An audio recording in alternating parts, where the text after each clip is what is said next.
Alright, what's going on, my loveliest and dearest people out there? Welcome to पढ़ले टेंथीज। और आज हम start कर रहे हैं हमारी कॉन्कर बैच, जिसके अंदर हम पूरा क्लास 10 का लास्ट मिनट रिवीजन लेने वाले हैं, क्योंकि हमारी 10th के लिए अब 1 महीना बचा है कुछ अप्रोक्सीमेटली। तो हम सारे के सारे चैप्टर्स वन शॉट में रिवाइज करेंगे। और साथ में इस सीरीज की खासियत यह है कि यहां पर तुमको PYQs भी देखने को मिलने वाले हैं। तो हर चैप्टर के एंड में तुमको 8-10 PYQs उस चैप्टर के देखने को मिलने वाले हैं। तो आज हम करने वाले हमारा फेवरेट प्यारा क्यूट सा चैप्टर पॉलिटिकल पार्टीज। तो लेट्स बिगिन। वीडियो स्टार्ट करने से पहले तो मुझे एक चीज बता देता हूं तुमको, हमारा टारगेट है 3 lakh subscribers before starting your board exam. मुझे पता है बहुत एग्रेसिव टारगेट है, बट स्टिल 2 लाख का टारगेट हम बहुत जल्दी अचीव करने वाले। तो मैं से बहुत सारी नाइट की चिंता भी होगी जिन्होंने बिल्कुल आग लगा रखी है, बट जितने भी 10th वाले भी हैं सब इस बात का ध्यान रखो कि ये वीडियो, ये सीरीज पूरे व्हाट्सएप ग्रुप्स में सर्कुलेट हो जाना चाहिए। तो 3 लाख सब्सक्राइबर्स का टारगेट है, तो मेक श्योर तुम सब्सक्राइब करके बेल आइकन दबा दो। और अगर तुम लोग इस चैनल के ऊपर नए हो तो तुमको पता नहीं होगा चैनल की वाइब कैसी है। तो इस चैनल की वाइब बिल्कुल ऐसे लेक्चर वाली नहीं है कि हम बैठ के तुमको लेक्चर पढ़ा रहे हैं। इस चैनल की वाइब बिल्कुल ऐसी कि तुमको ऐसे मस्ती मजाक करा रहे हैं और बिल्कुल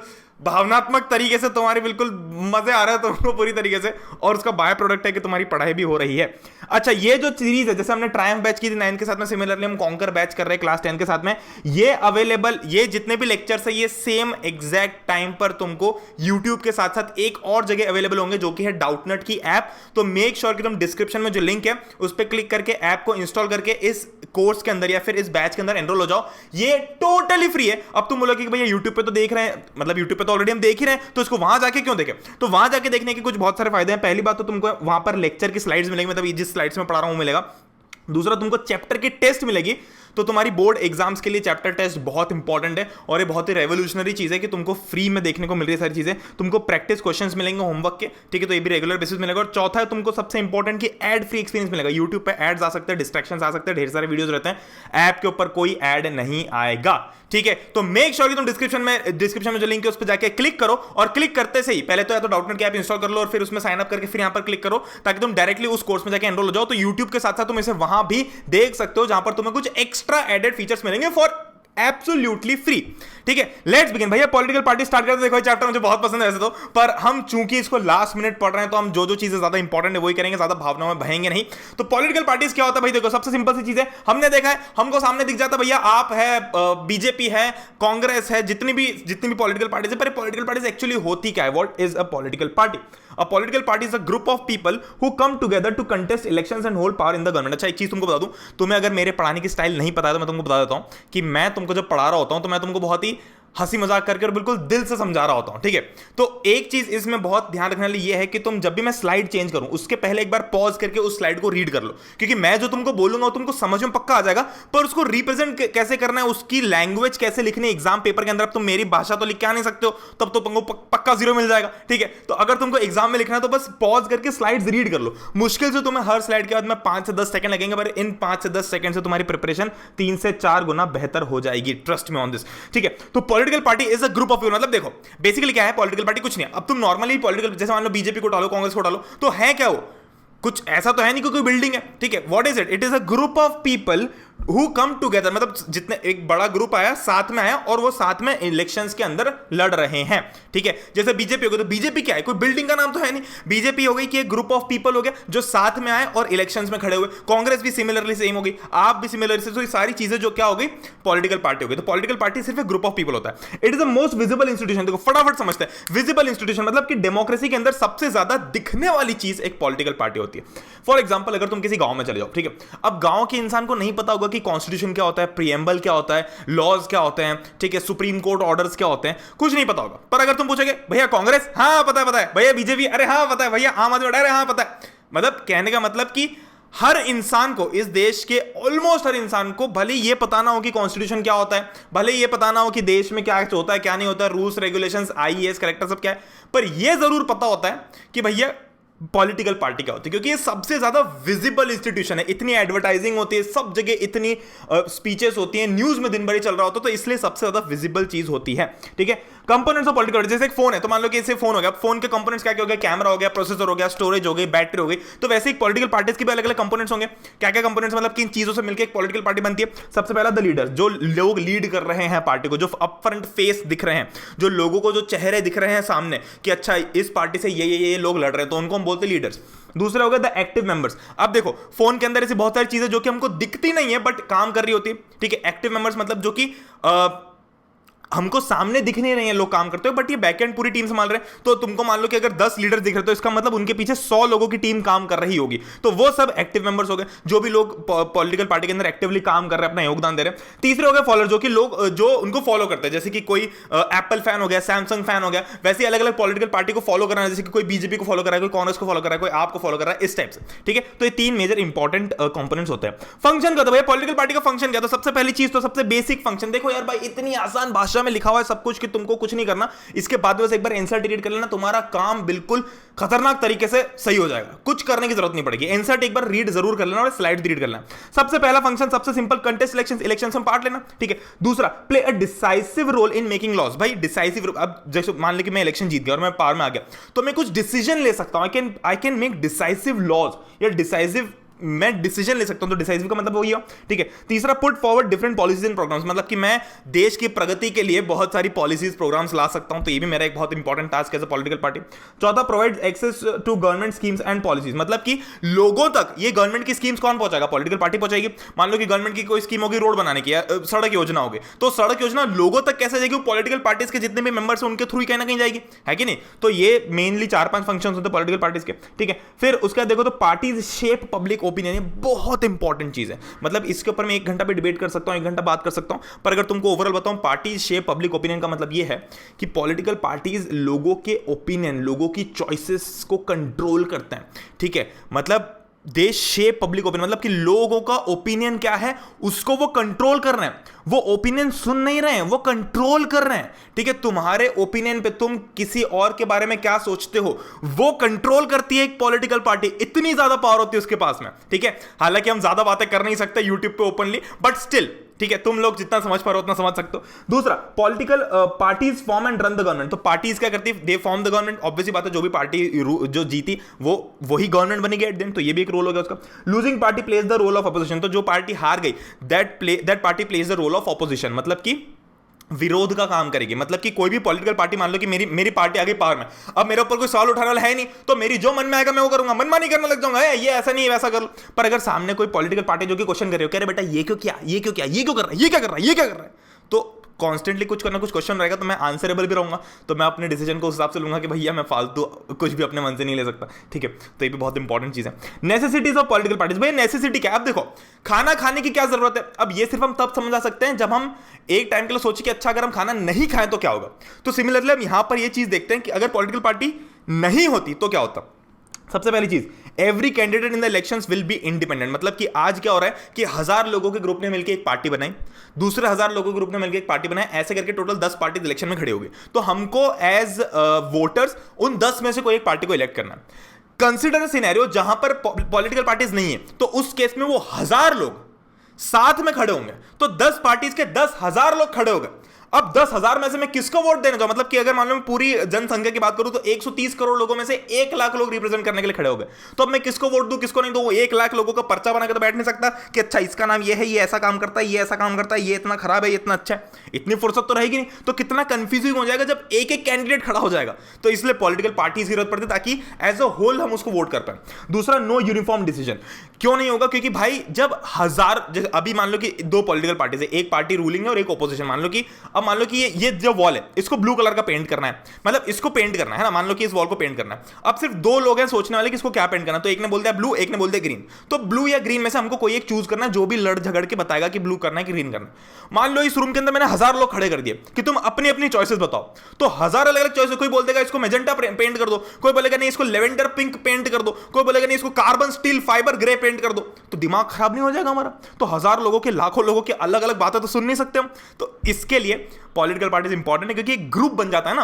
मतलब तब क्या होगा कि वो 1000 लोग जो हैं वो ग्रुप में काम कर रहे होंगे, तो हमारे पास में अल्टीमेटली सिर्फ 2-3 चीजों में से कोई एक फाइनलाइज करनी होगी। हमारे पास अगर सोचो 10,000 चीज में से कोई 1-2 फाइनलाइज करने होगी तो दिमाग खराब हो जाएगा। ठीक है, accountability would be limited to constituent assembly. इसका मतलब ये है कि मैं जिस भी कॉन्स्टिट्यूएंट असेंबली से आया हूं, मान लो कि मैं एक कैंडिडेट हूं, मैं मान लो अपने शहर की, अपने वार्ड की कॉन्स्टिट्यूएंट असेंबली से आया हूं, लेट्स से फॉर एग्जांपल की। तो बेसिकली अच्छा चलो इसको ऐसे समझते हैं, इस स्टेटमेंट का कहने का मतलब ये है कि मेरी जवाबदारी सिर्फ मेरे एरिया तक लिमिटेड है। मतलब मैं बोल दूंगा कि यार मेरे एरिया में जो भी दिक्कत हो तो मेरे पास आओ, तुम बाहर का एरिया लेके मेरे पास मत आओ। तो इससे क्या होगा कि सब एरियाज अलग अलग बढ़ जाएंगे, तो कोई भी एक यूनिफॉर्म रिस्पॉन्सिबिलिटी तो रहेगी नहीं कि एज इंडिया या एज अ देश कौन अकाउंटेबल है, कौन रिस्पॉन्सिबल है किसी गलत चीज के लिए, किसी सही चीज के लिए। तो ऐसे तो सब पागल ही हो जाएंगे, सब अपनी अपनी कॉलोनी में अपना अपना देश बना के खोल लेंगे थोड़ा छोटा छोटा, तो ये तो बिल्कुल दिमाग खराब हो जाएगा, ठीक है। No one would be responsible to look after the country, तो सब लोग अपने अपने अगर इलाके के ऊपर, अपने अपने एरिया के ऊपर अगर डिसीजन ले रहे हैं, वहां के लिए रिस्पॉन्सिबल है, तो पूरे देश के लिए रिस्पॉन्सिबल कौन होगा? कोई भी नहीं हो पाएगा। तो इसीलिए पॉलिटिकल पार्टीज इंपॉर्टेंट है, क्योंकि पॉलिटिकल पार्टीज नहीं होती तो इतना सारा बिल्कुल रायता फैल जाता है, ठीक है। चलो, रिप्रेजेंटेटिव डेमोक्रेसी, इसका मतलब क्या है? डेमोक्रेसी को हम रिप्रेजेंटेटिव डेमोक्रेसी मतलब कुल मिला के पॉलिटिकल पार्टीज को हम ऐसा भी बोल सकते हैं, क्योंकि बेसिकली रिप्रेजेंटेटिव का मतलब यह है कि रिप्रेजेंट करना, ठीक है। Different views of society can be represented by single agency, मतलब कि जैसे कि मान लो फॉर एग्जाम्पल, मान लो कि क्लास के 10 बच्चों को, या मान लो कि हमारी पूरी जितनी भी फ्लोर है, हम सबको ऐसा चाहिए कि यार हमारे फ्लोर का बाथरूम चेंज हो जाना चाहिए, ठीक है, वॉशरूम बहुत ही खराब है, तो 50 लोगों की ऐसी इच्छा है कि वॉशरूम जो है चेंज होना चाहिए। तो दो सिनेरियो है। एक सिनेरियो तो ये हो कि मैं बोलूंगा कि यार चलो मैं तुम 50 का लीडर बन जाता हूं और मैं जाता हूं प्रिंसिपल सर के पास और उनको बोलता हूं कि सर हमारा वॉशरूम ठीक कराओ, या फिर हम 50 के 50 पहुंच जाते हैं सर के रूम में कि सर सारे काम छोड़ो, पहले हमारा वॉशरूम ठीक करके आओ। तो 50 लोग घुसेंगे तो ज्यादा काम का रहेगा, या फिर वो एक व्यक्ति जाएगा और सबको रिप्रेजेंट कर देगा तो काम करेगा? ऑब्वियसली बात है, जब 1-2 लोग जाएंगे, 2-3 लोग चले गए, तो वो ज्यादा अच्छे से बता पाएंगे प्रॉब्लम, बजाय कि 50 के 50 बोल रहे हो कि सर इसमें तो ये ऐसा अच्छा बेकार है वॉशरूम, ये है अपने डिजाइन अच्छी नहीं है, ये अच्छा नहीं वो अच्छा नहीं, तो पागल ही हुआ था प्रिंसिपल सर भी और बाकी बच्चे भी, ठीक है। तो इसलिए रिप्रेजेंटेशन बहुत इंपॉर्टेंट है कि एक बड़े ग्रुप ऑफ पीपल को कुछ एक छोटा ग्रुप ऑफ पीपल रिप्रेजेंट करते हैं, ठीक है। जैसे कि आज जो बोलते हैं हम प्रधान सेवक, जैसे जो प्राइम मिनिस्टर हो गए, तो वो एक तरीके से हमारी पूरी कंट्री को रिप्रेजेंट कर रहे हैं, ठीक है। तो मान लो अगर अपनी कंट्री को कोई डिमांड रखनी है बाहर फॉरेन के अंदर, तो 130 करोड़ लोग पहुंच जाए उसके घर पे जिसके सामने डिमांड रखनी है कि हम एक प्राइम मिनिस्टर और उनकी टीम को भेज दें, ज्यादा आसान ही रहेगा ना, ठीक है, बहुत बढ़िया। दूसरा, responsible government can be form, तो ऐसे रिस्पॉन्सिबिलिटी आ जाती है गवर्नमेंट के ऊपर, तो रिस्पॉन्सिबल होते हैं, मतलब कि आज हम क्वेश्चन कर सकते हैं अलग अलग पॉलिटिकल पार्टी से। Large society need representation and दस रिप्रेजेंटेड थ्रू पॉलिटिकल पार्टीज, तो यही चीज है, ठीक है, बड़ी सोसाइटी को एक रिप्रेजेंटेशन चाहिए होता है, ठीक है। चलो, how many party should be, मतलब देखो बेसिकली हर मतलब अलग अलग कंट्रीज में कुछ इन तीनों में से कोई सा एक सिस्टम फॉलो होता है। जो भी डेमोक्रेटिक कंट्रीज हैं, बाकी मोनार्की हो गई या फिर डिक्टेटरशिप हो गई तो अलग ही बात हो गई, बट जितनी डेमोक्रेटिक कंट्रीज हैं उनके अंदर मेनली 3 टाइप की चीजें होती है। एक तो होता है वन पार्टी सिस्टम, दूसरा होता है 2 पार्टी सिस्टम और तीसरा होता है मल्टी पार्टी सिस्टम। नाम से समझ में आ रहा है, वन पार्टी सिस्टम मतलब कि जहां पर सिर्फ एक पार्टी हो, 2 पार्टी सिस्टम मतलब जहां पर सिर्फ 2 पार्टीज हो, मल्टी पार्टी सिस्टम जहां पर मल्टीपल पार्टीज हो, ठीक है। तो वन पार्टी सिस्टम क्या होता है? जिसके अंदर सिर्फ एक ही पार्टी को रूल मतलब कंट्रोल करने की इजाजत होती है। तो basically this is not a democratic option, मतलब भले ही कहने को डेमोक्रेसी होगी, जैसे चाइना कहने को डेमोक्रेसी होगी, बट एट द एंड आप भाई मतलब एट द एंड तुम इलेक्शन के अंदर सिर्फ एक ही पार्टी को खड़े होने दे रहे हो, तो ये कैसे डेमोक्रेसी हुई? तो ये बस नाम की डेमोक्रेसी, उससे कुछ फर्क नहीं पड़ता, ठीक है। तो जैसे चाइना हो गया, तो वन पार्टी सिस्टम मतलब जहां पर सिर्फ वन पार्टी होती है। 2 पार्टी सिस्टम जहां पर chances of winning is between 2 main parties, तो मेनली 2 पार्टीज होती है और वही आपस में कंपीट करे होते हैं, जैसे कि यूएसए और यूके हो गया। These are examples of 2 party system.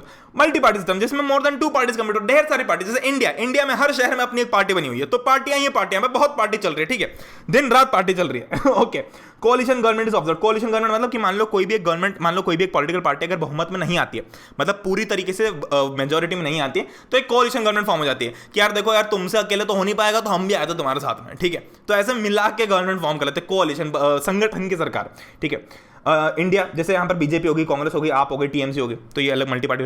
तो कौन सा बेटर है? देखो अब देखो जो भी चीजें रीड करेंगे तुम रीड करना, पर तुमको समझाने चीजें समझा देता हूँ। देखो बेसिकली ना हमेशा यहाँ पे हवा में बैठ के बोल नहीं सकते कि अरे ये बेटर है वो बेटर है। इससे फर्क नहीं पड़ता कि कौन सा सिस्टम बेटर है, फर्क इससे पड़ता है कि देश के अंदर विकास कितना हो रहा है और देश के अंदर एक्चुअली प्रोग्रेस कितनी हो रही है, ठीक है। अब यूएसए और यूके तो कहने को तो वहां पर 2 पार्टी सिस्टम है, पर वो बहुत ज्यादा डेवलप्ड कंट्रीज हैं, तो एक तरीके से उनके लिए वो चीज बेटर है। मतलब this depends from country to country and values to values. मतलब इंडिया के अंदर लोगों की वैल्यूज बहुत डिफरेंट है, ठीक है। मतलब यहां पर एक इंसान कुछ और सोचता है तो दूसरा कुछ का कुछ उल्टा ही सोचता है, तीसरा तो बिल्कुल अलग ही सोचता है। तो यहां पर बहुत सारे डिफरेंट व्यूज है, बहुत सारे डिफरेंट कल्चर्स है, बहुत सारे डिफरेंट रिलीजन, सारी चीजें बहुत सारी है। तो इसलिए यहां पर मल्टी पार्टी सिस्टम की जरूरत है। किसी और कंट्री में हो सकता है कि इसकी जरूरत ही ना हो, जैसे 2 पार्टी सिस्टम में भी बढ़िया चल रहा है, ठीक है। एक तरीके से देखो तो भले ही चाइना 1 पार्टी सिस्टम फिर भी चल तो अच्छा ही रहा है, ठीक है।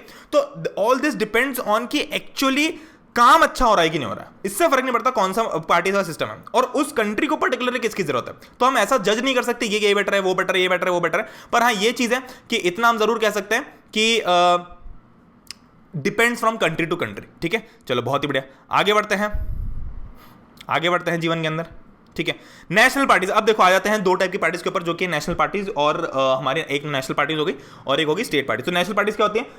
देखो पहली बात तो every party needs to be registered with EC. EC मतलब इलेक्शन कमीशन। तो कोई भी पार्टी को अगर इलेक्शन के अंदर पार्ट लेना है तो उसको इलेक्शन कमीशन में जाके रजिस्ट्रेशन करना पड़ेगा। जैसे कि मान लो हमको स्कूल में कोई एग्जाम होते तो हमको रजिस्ट्रेशन करना पड़ता जाके, सिमिलरली कोई भी पार्टी को ईसी के साथ में रजिस्टर होना पड़ता है। While the commission treats all parties equally, देखो बेसिकली जो इलेक्शन कमीशन है सारी पार्टीज को इक्वली ट्रीट करता है, पर जो बड़ी पार्टीज होती है, लार्ज और एस्टेब्लिश पार्टीज होती है, उनको कुछ स्पेशल वो थोड़ी सी स्पेशल फैसिलिटीज दे देता है। जैसे कि एक स्कूल है तो टीचर सारे स्टूडेंट्स को इक्वली ट्रीट करते हैं, पर जो 2-3 टॉपर होते हैं उनको अलग से थोड़ा सा ट्रीटमेंट मिल जाता है ना, कि एक काम कर बेटा छुट्टी के बाद आना और मुझसे लिख के ले जाना, ठीक है, ये मैं तुझे टिप्स बता दूंगा, मैं तुझे और समझा दूंगा।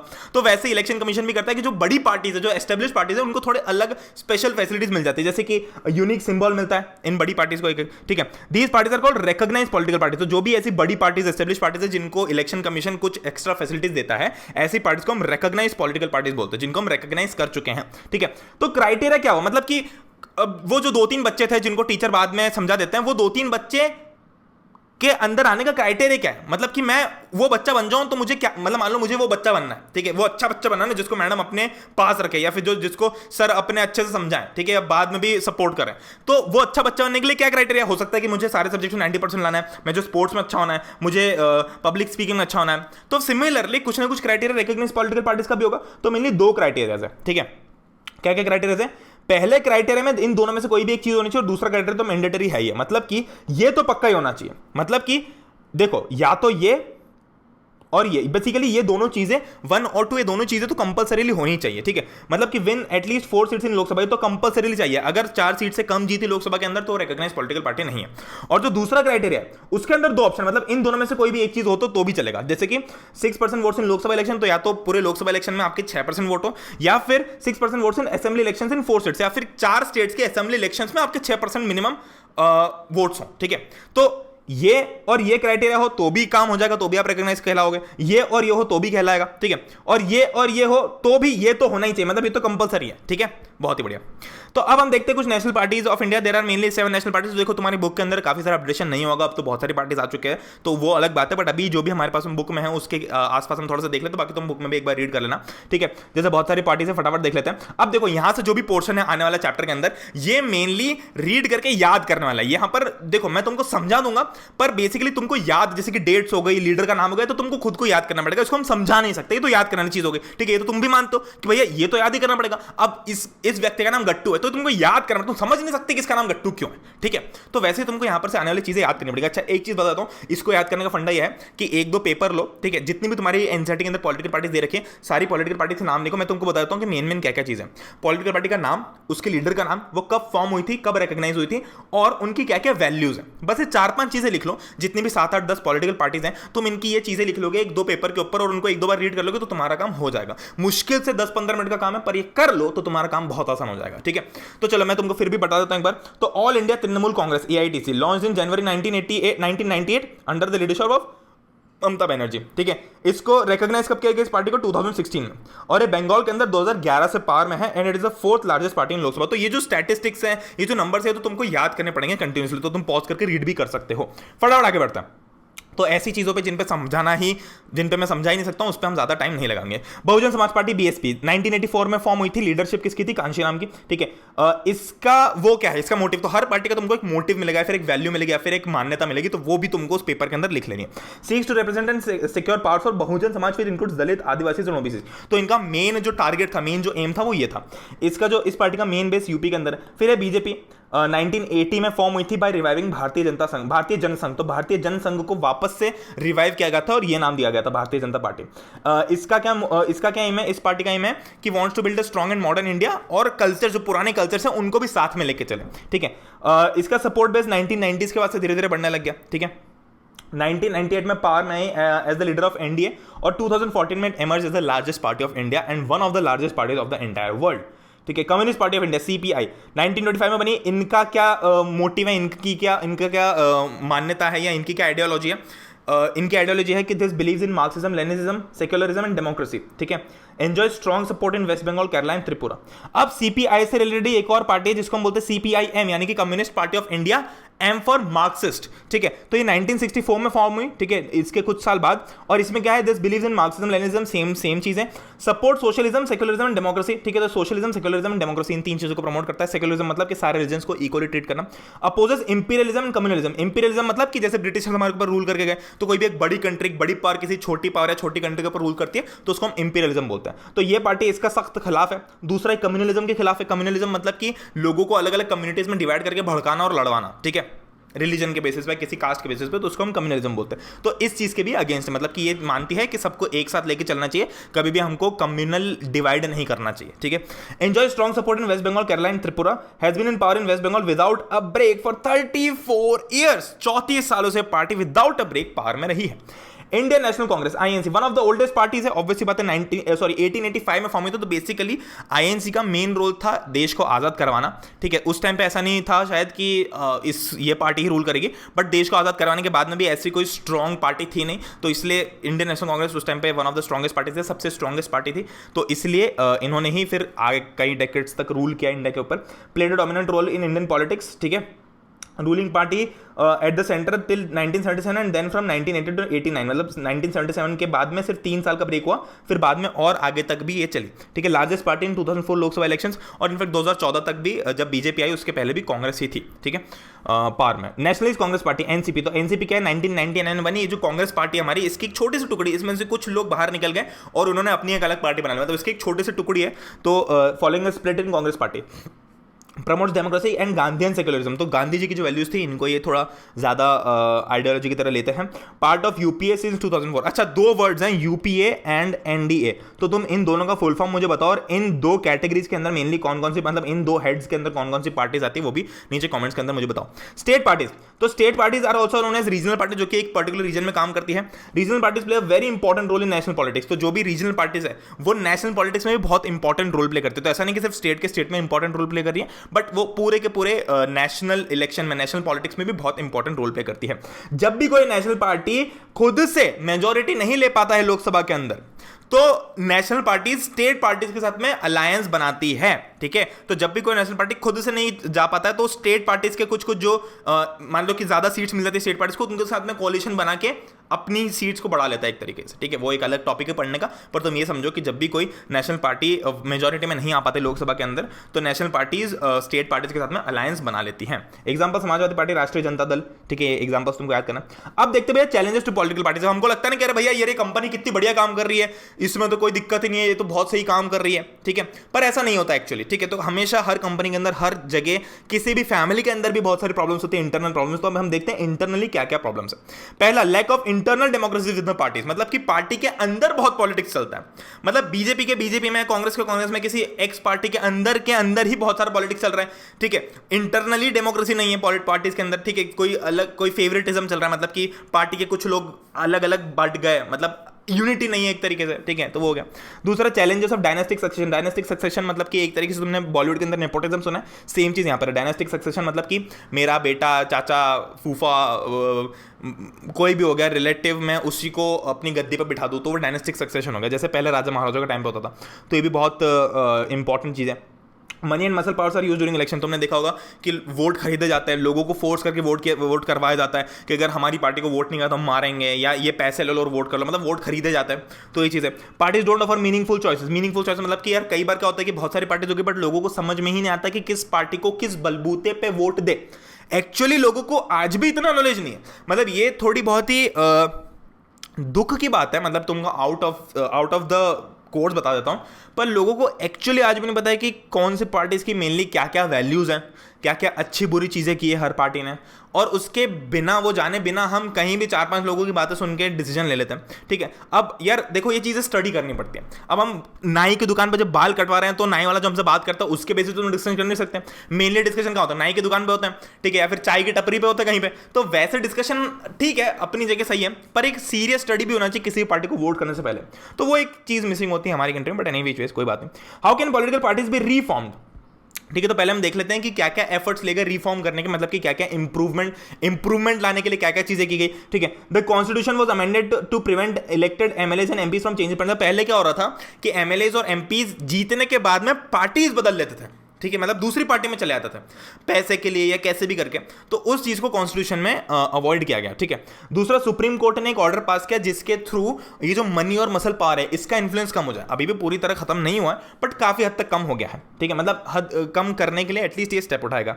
इलेक्शन कमीशन ने मैंडेटरी कर दिया कि पॉलिटिकल पार्टीज अंदर अपने ऑर्गेनाइजेशनल इलेक्शंस भी करवाएं, मतलब कि पार्टी के अंदर भी कुछ इलेक्शंस हो जिसके अंदर कौन क्या करने वाला है वो चीजें समझ में आए। और दूसरा एक और चीज मैंडेटरी कर दी जो कि था उनका इनकम टैक्स रिटर्न। अब इनकम टैक्स रिटर्न क्या होता है, हर कोई फाइल करता है, तुम्हारे पेरेंट्स भी फाइल करते होंगे, मैं भी फाइल करता हूं। तो इनकम टैक्स रिटर्न होता है कि तुमने साल भर में किसी भी फाइनेंशियल ईयर में, फाइनेंशियल ईयर क्या होता है 1 अप्रैल से लेके अगले साल के 31 मार्च तक, जैसे कि अभी ये लास्ट मंथ चल रहा है फाइनेंशियल ईयर का, तो अभी 31 मार्च 2022 को ये फाइनेंशियल ईयर जो चल रहा था 2021-22 ये खत्म हो जाएगा, फिर 22-23 चालू हो जाएगा। ठीक है, तो हर फाइनेंशियल ईयर में तुम्हारी टोटल कितनी इनकम हुई, तुम्हारे टोटल कितने खर्चे हुए, उसके हिसाब से एक हिसाब निकलता है। और उस इनकम पे जो तुम्हारे पास में नेट इनकम बची खर्चे करने के बाद में, उस इनकम के हिसाब से तुमको गवर्नमेंट को टैक्स भरना पड़ता है जिसको हम इनकम टैक्स बोलते हैं। तो इनकम टैक्स रिटर्न फाइल करना इसलिए जरूरी ताकि हिसाब रहे कि भाई क्या हो रहा है क्या नहीं हो रहा है। ठीक है, सजेशंस, अब कुछ सजेशंस थे कि क्या क्या सजेशंस इंप्लीमेंट करने चाहिए। अब ये कुछ सजेशंस हमारी तरफ से या बुक में दे रखे कि ये सजेशंस अगर इंप्लीमेंट किए जाए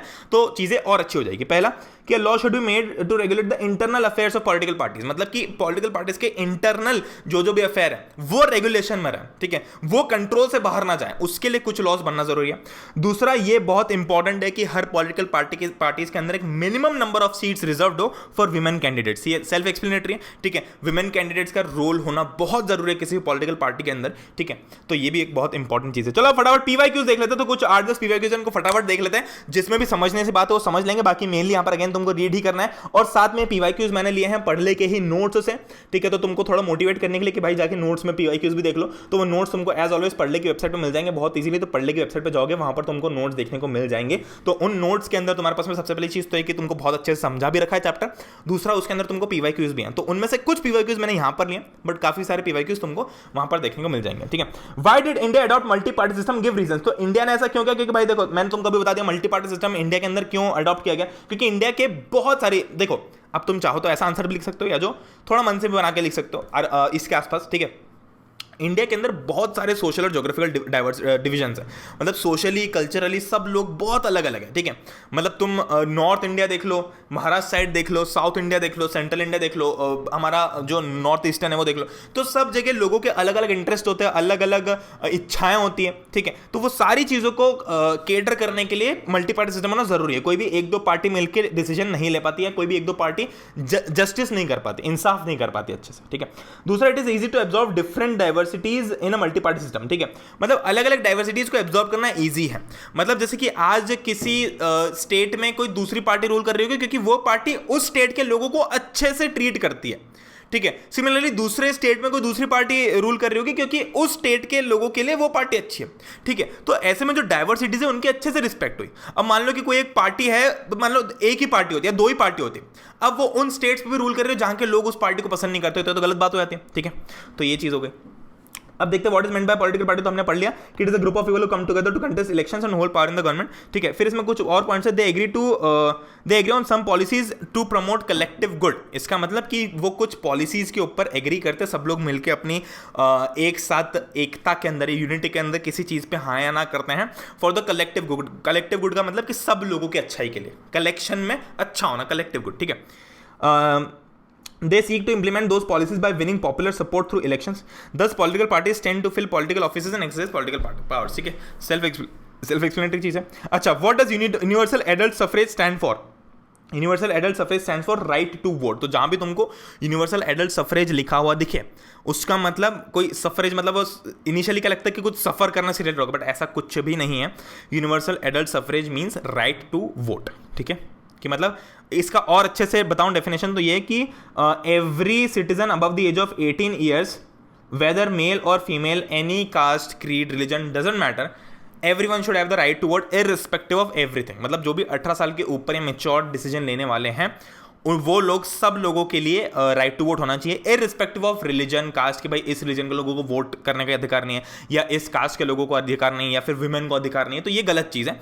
यूनिवर्सल एडल्ट सफरेज का मतलब यही होता है कि 18 साल से ऊपर जितने भी लोग हैं सबको इक्वली राइट टू वोट मिले, ठीक है। Give one point of difference between pressure group and political party. तो प्रेशर ग्रुप और पॉलिटिकल पार्टी में क्या डिफरेंस है? देखो प्रेशर ग्रुप क्या होता है, प्रेशर ग्रुप एक अनऑर्गेनाइज बॉडी होती है, ठीक है, ऑर्गेनाइज और अनऑर्गेनाइज बॉडी। तो बेसिकली प्रेशर ग्रुप का मेन रोल ये होता है कि वो एक ग्रुप है जो कि सिर्फ एक कुछ पर्टिकुलर इंटरेस्ट के ऊपर लड़ रही है, ठीक है, तो seeks to promote its interest, ठीक है, तो जो भी उनका इंटरेस्ट है वो उसके ऊपर मतलब उनके कुछ 1 2 3 इंटरेस्ट होते हैं, बट पॉलिटिकल पार्टीज एक बड़े लेवल पे काम कर रहे होते हैं, ठीक है, वो पॉलिटिकल पावर प्रैक्टिस करती है, ठीक है, वो इलेक्शंस में खड़े होती है, तो कोई भी प्रेशर ग्रुप इलेक्शन में खड़ा नहीं होता, ठीक है।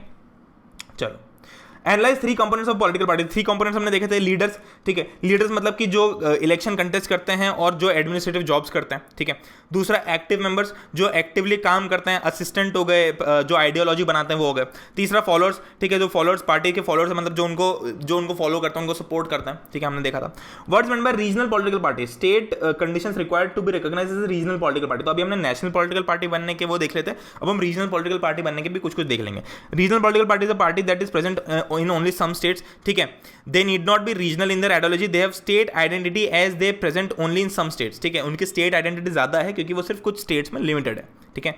कुछ parties are all India parties that have happened to succeeded only in states, ठीक है, मतलब कि काफ़ी सक्सेसफुल हुई है पार्टीज, जैसे समाजवादी पार्टी, राष्ट्रीय जनता दल, ठीक है। कंडीशंस आप देखते हैं कि रीजनल पॉलिटिकल पार्टीज कहलाने के लिए, रिकॉग्नाइज करवाने के लिए क्या क्या कंडीशंस हैं। Party secures at least 6% of the total votes in election of the two the legislative assembly of a state, मतलब उस स्टेट की लेजिस्लेटिव असेंबली के जो इलेक्शन है उसमें 6% वोट्स उनके पास हो, ठीक है, with at least 2 seats in the legislative assembly, minimum 2 seats होनी चाहिए इन द लेजिस्लेटिव असेंबली, ठीक है। अब हमने नेशनल के लिए क्या देखे थे वो फटाफट रिवाइज करो, ठीक है, फटाफट रिवाइज करो, एक बार पॉज करो, उसको रिवाइज करो कि हमने नेशनल का क्या क्या देखा था ताकि तुमको वो चीज़ याद हो जाए, ठीक है। Words meant bye national political parties, तो ये चीज तो हमने देख ली, नेशनल पॉलिटिकल पार्टी क्या होती है तो हमने देख लिया अभी पढ़ते पढ़ते, ठीक है। अब एक और क्वेश्चन है, ये थोड़ा वैल्यू बेस्ड टाइप का क्वेश्चन है जो कि थोड़ा बड़ा है, 3 4 5 नंबर में आ सकता है। Lack of internal democracy within parties is the major challenge to the political parties all over the world. Lack of internal democracy within the parties, तो ये एक मेजर चैलेंज है, तो इसके ऊपर टिप्पणी रखनी हमको। तो अभी हमने देखा कि यार अगर इंटरनल डेमोक्रेसी नहीं होगी तो हम बाहर जस्टिस कैसे कर पाएंगे, ठीक है। Most parties do not practice open and transparent procedures, तो बहुत सारी पार्टीज अंदर अंदर डिसीजन ले लेते हो, बाहर पब्लिक नहीं करती है कुछ चीज़ों को, ठीक है। जैसे कि मेंबरशिप रजिस्टर्स होते नहीं है, ऑर्गेनाइजेशनल मीटिंग्स नहीं होती हैं, इंटरनल इलेक्शंस रेगुलरली नहीं होते, तो इसके कारण क्या होता है पार्टीज के अंदर डेमोक्रेसी घटती जाती है, ठीक है। Ordinary members of party do not gate sufficient information on the happenings, ठीक है, तो बेसिकली जो उस पार्टी के ऑर्डिनरी मेंबर्स, मतलब एक तो पार्टीज के अंदर भी बहुत पावरफुल मेंबर्स हो गए जो कि टॉप के लोग हो गए, और जो नीचे के लोग हैं जो ज़्यादा पावरफुल नहीं है, जो ज़्यादा उसमें एक्टिव नहीं है पार्टी के अंदर, उनको बताया नहीं जाता कि ऊपर क्या क्या काम चल रहा है, ठीक है। तो वो अगेन एक डिवीजन हो गया कि अरे तो बड़े लोग कुछ और डिसीजन ले रहे हैं, हम तो छोटे लोग हैं, हमको क्या पता, ठीक है। दूसरा, also there are very few chances for ordinary worker to rise at the top in the party, मतलब कि बहुत कम चांसेस है कि किसी पार्टी के अंदर कोई एक छोटा मोटा काम करने वाला व्यक्ति बहुत ऊपर तक पहुंचे, तो ये भी बहुत कम चांस है। मतलब इंटरनली ही पॉलिटिकल पार्टीज में ऐसा है कि सिर्फ जो टॉप के लोग हैं सिर्फ उनको ही पब्लिसाइज किया जाए, हमको कोई मतलब नहीं नीचे जो लोग काम कर रहे हैं उनसे, तो ये भी एक बुरी चीज़ है, ठीक है। Those who happen to be leaders are in a position to take undue advantage, ठीक है। तो मतलब जैसे मान लो मेरी पार्टी है, अब उसके अंदर बहुत सारे लोग हैं जो अच्छा काम कर रहे हैं, पर मैं फेवर करूंगा कि यार अगर मैं पावरफुल हूं या मैं बड़ी पोजीशन पे हूं तो मैं अपने किसी रिलेटिव को, रिश्तेदार को उठा के मेरे साथ में लाके खड़ा कर दूं, जबकि डिजर्व कोई और करता हो। पर वही डायनेस्टिक सक्सेशन जो हमने देखा था वो भी एक बहुत बड़ा चैलेंज है, ठीक है। ओके, तो that being said I hope you guys enjoyed this lecture. हमने कंप्लीट कर लिया पूरा political parties in one shot with PYQs. तो इन पीवाईक्यूज को और अच्छे से ज्यादा तुमको मात्रा में तुमको देखना है तो तुम पढ़ ले के नोट्स यूज कर सकते हो। टारगेट है हमारा 3 लाख सब्सक्राइबर्स, तो फटाफट कर देना। मेक श्योर कि तुम सब्सक्राइब के बटन पे क्लिक कर दो, और साथ में कॉन्कर बैच में तुम ऐप के अंदर जाके भी एनरोल कर सकते हो, उसमें तुमको एक्स्ट्रा एडेड बेनिफिट्स मिलेंगे एट नो कॉस्ट। तो that being said I hope you guys enjoyed this video. मिलते हैं नेक्स्ट लेक्चर के अंदर, तब तक के लिए गुड बाय, टेक केयर, जय हिंद, वंदे मातरम।